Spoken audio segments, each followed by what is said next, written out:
All right, wanted to give you a little bit of a brief overview of the quick install of the AVD tool, the Ineos software vehicle diagnostic tool from Agile Offroad. When you receive your dongle and your link to the software, or if you've already received your dongle and you just need the link, when you receive the link, you will download the software. Once you download the software,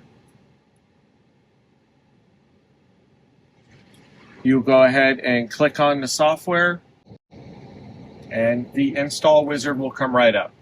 The install wizard is very easy, just like any other software that you install. Go through, hit next, go ahead and allow it to create the shortcut and install the open port. The open port is the software for the dongle. Go through, you'll notice very fast install.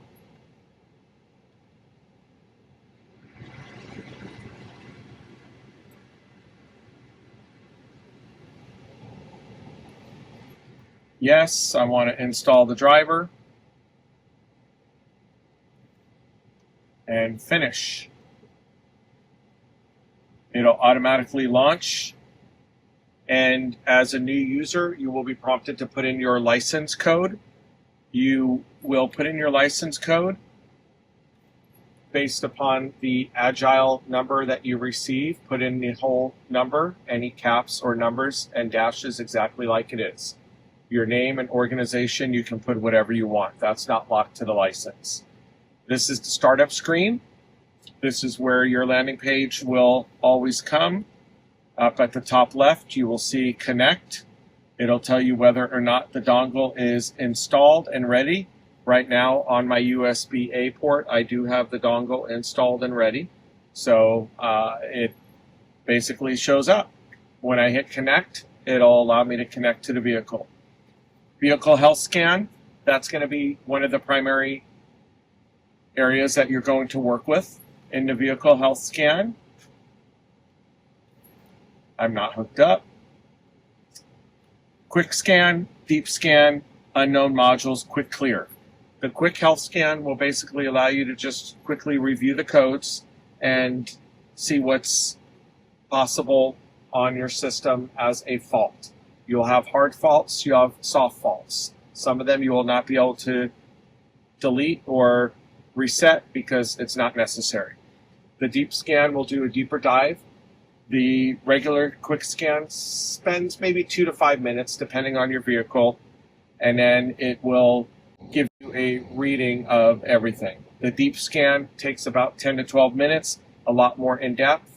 From that standpoint, after you go through, you can go ahead and quick clear and reset any DTCs. Quick clear will happen a lot, especially when you're doing advanced program that will be available in some of the further releases after the initial launch. Let me go back to the main menu, show you through some other items. Service reset. Service reset will allow you to go ahead and do two things. You can see live values. So first thing you want to do is obviously connect. All right, there it goes connecting. Vehicle is currently running, no problem. It shows that I need to disconnect if I want off, but green tells us I am connected. If I go to start live values, it's going to go ahead and pull my information, and it's going to give me a pretty nice graphical representation of where my engine RPM is, my oil pressure gauge, oil temperature, coolant temperature, oil level, and what the barometric pressure is. Kind of cool.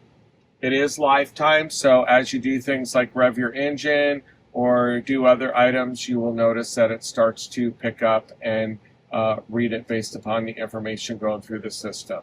It will change and fluctuate as it starts reading the information. So as you can see, my engine was just revving. I went up a little bit high, about 1500 RPM, and now it'll start to climb back down because I'm no longer revving it. So that's the live data.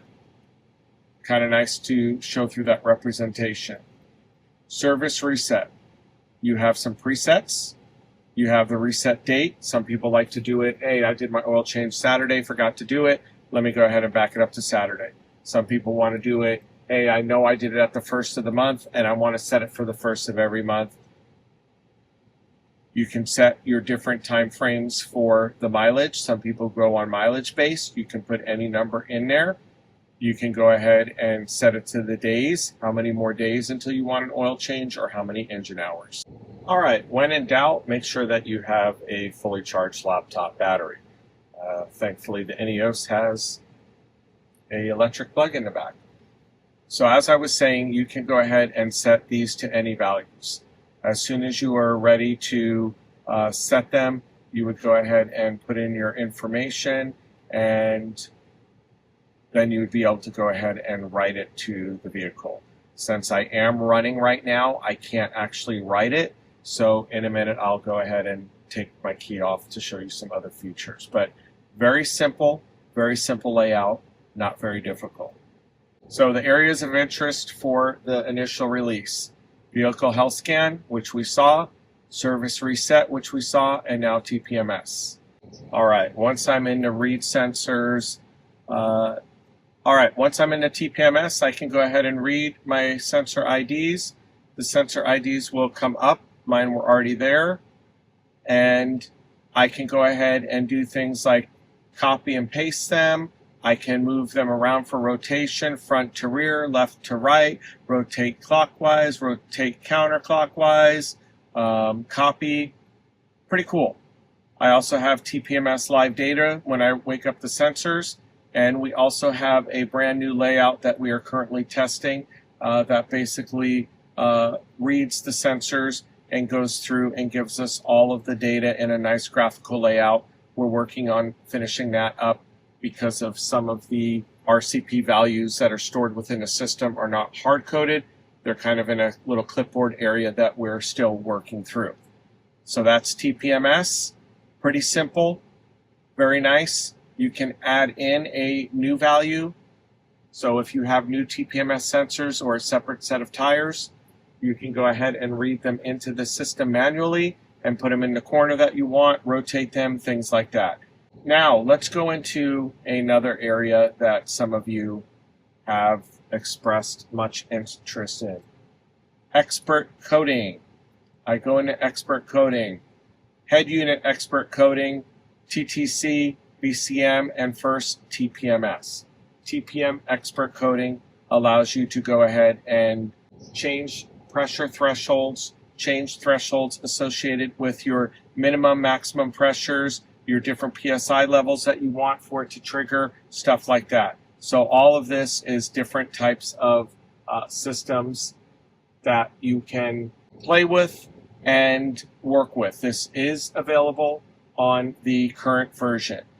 You can learn parameters. It's a great tool. Basically what it's doing is, you know how you go to off-road mode and it automatically goes to low pressure. You can set your low pressure down to 25 if you want, or 16 or 10 for it to finally start bothering you. And then you can set a threshold max that's what it's going to look like if you are 10 PSI difference. So playing with the PSIs and what it's going to trigger for the high pressure, low pressure is kind of cool.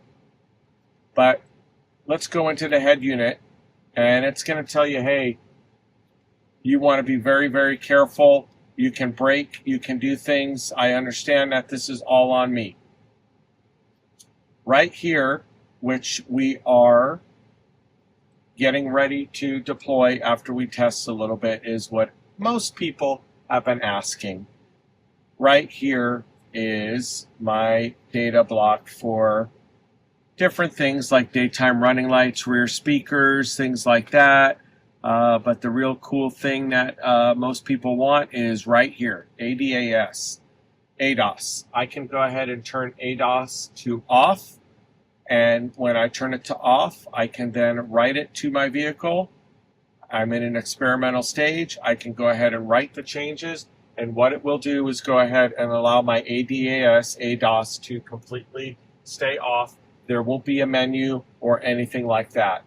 It'll be gone. Your system will not bong. Your system will not ask you to turn it on or off. Your system will not give you that initial lane, things like that. Very simple, very fun. A lot of different coding is here, and it'll be ready very soon. When you make changes to your system, you always want to reset the DTCs. After you reset the DTCs, the warning triangle may stay in the bottom right-hand corner for one key start. It's always recommended to go ahead and walk away from the car, lock it for about 5 or 10 minutes, and come back, and it'll be reset.